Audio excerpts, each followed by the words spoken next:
Defence committee के तमाम जिम्मेदारान, सरने के अंदर मौजूद तमाम बुजुर्ग हजरात, नौजवान साथी, माँ और बहनें, माइनॉरिटी डिफेंस कमेटी की जानिब से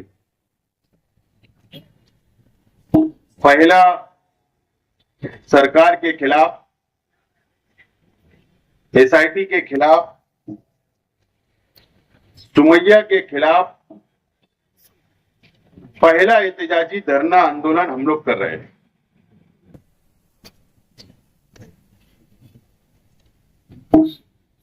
और सरकार को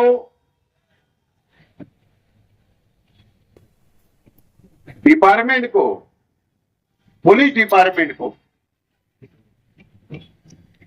अब ये बात की नोट ले लेना चाहिए, इसकी नोंद हो जाना चाहिए डिपार्टमेंट के पास कि एक लिमिट होती है किसी भी समाज को दबाने की या अत्याचार करने की एक लिमिट होती है।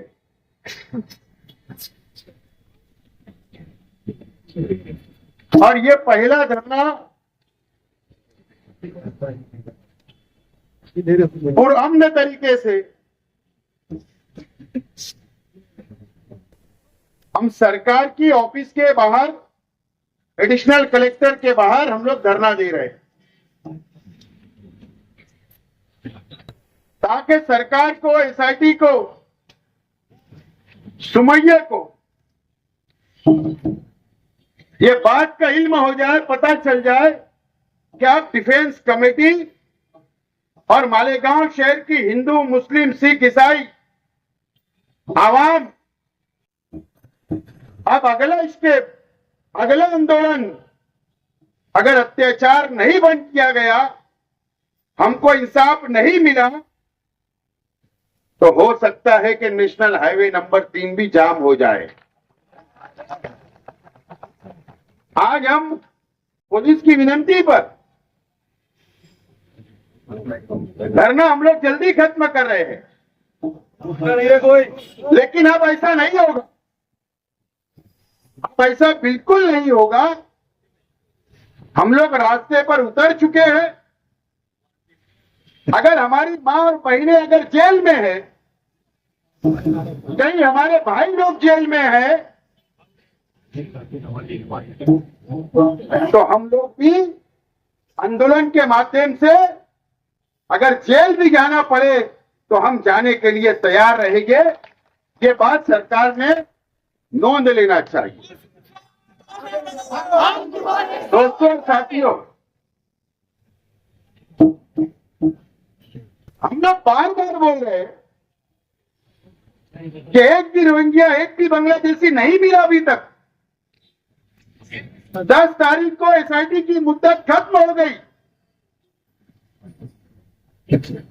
एसआईटी जो टीम बनी, उनको अपना अहवाल, अपनी रिपोर्ट सरकार को पेश करनी थी, लेकिन उसमें 1 महीने की मुद्दत बढ़ाकर एसआईटी की टीम ने मांगी। इंक्वायरी मुकम्मल नहीं हुई। ठीक है, वो आप अपना काम करें, लेकिन एक भी रोहिंग्या, बांग्लादेशी नहीं मिला। आज जहां पर धरना आंदोलन हो रहा है, हमारे पड़ोस के अंदर कोर्ट है। मैं आभार मानता हूं, मैं शुक्रिया अदा करता हूं बार काउंसिल का, जो वकला यहां पर आए, उन्होंने हमको हिमायत दी।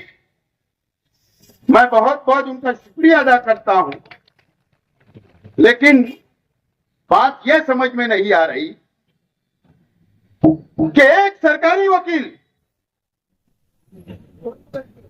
जो सरकार की पगार पर सरकार की फीस लेता है, और वो वकील यहां पर मालेगांव को पाकिस्तान बताने की कोशिश करता, बांग्लादेश बताने की कोशिश करता,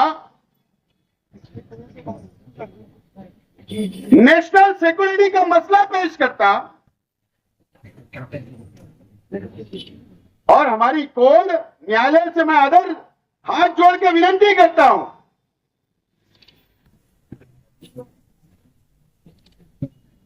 4 एफआईआर होगी, 4 एफआईआर में जो भी रिमांड रिपोर्ट कोर्ट के सामने आई, जो भी चार्जशीट दाखिल हुई, उसमें कहीं तो ये जिक्र है ही नहीं कि एक रोहिंग्या मिला, एक बांग्लादेशी, एक पाकिस्तानी। ये शहर को बदनाम करने के लिए, मुसलमानों को टारगेट करने के लिए, जिसके ऊपर हमको विश्वास और भरोसा है, संविधान पर, कोर्ट पर, न्यायालय पर, उसको मिसगाइड करने का काम एक वकील करता है। मैं हाथ जोड़कर कोर्ट से मैं प्रार्थना करता हूं कि मैरिज के ऊपर सबूत के बिना के ऊपर फैसला होना चाहिए। मैं बार काउंसिल से भी रिक्वेस्ट करता हूं कि आप कभी इलेक्शन होता लोकतंत्र के तरीके से, जमहूरी तरीके से, आप भी सेशन कोर्ट के जज से मिलिए और उनको भी पत्र दीजिए कि मैरिज के ऊपर सुनवाई होना चाहिए। एक आदमी बोलता है पूरा शहर बदनाम होता है, एक बेवकूफ बंबई से आ जाता, अरे माजी खासदार है, इतना अगर लड़ने का शौक है ना इस महाराष्ट्रियन लोगों से, ये खमन और फाफड़ा खा के नहीं जीते।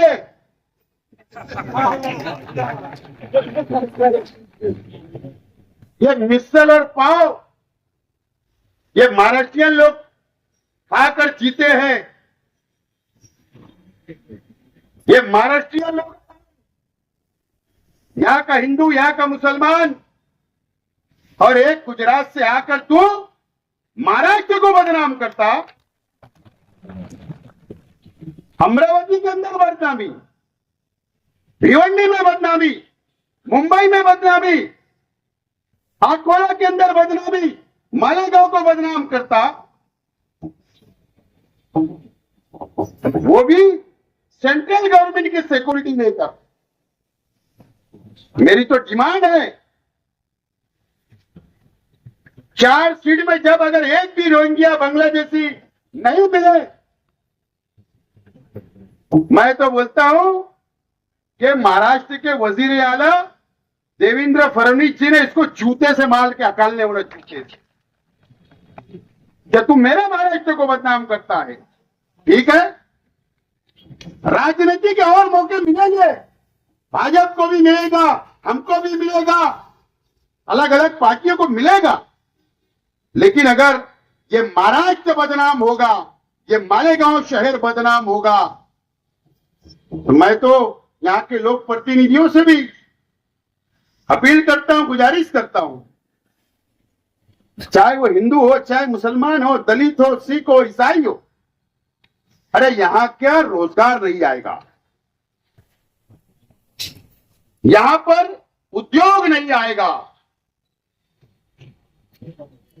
यहां के नाते गोते, रिश्ते नाते, अरे वो नहीं आएंगे। ये तो समझना चाहिए। खैर अभी मौका नहीं है एमएलए और एमपी को क्या बोलना, जबान तो बहुत गुजारी, लेकिन चच्चा ने पूरी कसर निकाल ली है, तो आज मैं माफ कर देता हूं। लेकिन मैं जरूर बोलता हूं कि ये सच जब आवाज उठी, जब आप लोग टोचे, हम लोगों ने मिलकर के आवाज नहीं उठाई, आवाज नहीं उठाई, अब वो बैठ कर कम से कम 1 मिनट भी तो बोल लेंगे। देखो मैंने बोला, फिर अंधभक्त वो चलाएंगे। शर्म आना चाहिए, मां बहनें अंदर है, कौम की बेटियां मां अंदर है, एक आदमी खामोश बैठा है।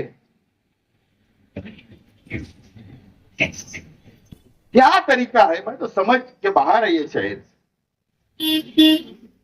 खैर, बहरहाल ये शहर समझेगा,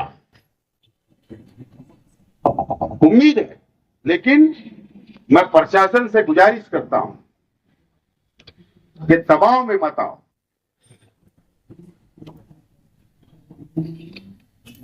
सेंट्रल गवर्नमेंट की सिक्योरिटी लेकर आता है तो इसका मतलब ये नहीं कि उसके स्टार बढ़ गए। सेंट्रल गवर्नमेंट की सिक्योरिटी, मुंबई के अंदर शिवसेना वालों ने इसके ऊपर, इसकी गाड़ी के ऊपर पत्थर बरसाए थे, इसके लिए सिक्योरिटी मिली, मालूम है हमको। हम तो ये शहर का अमन अमान बरकरार रखना चाहते, अमन अमान रखना चाहते, न डिपार्टमेंट ने दबाव में आना। एक तो अजीब बात हुई है, कारपोरेशन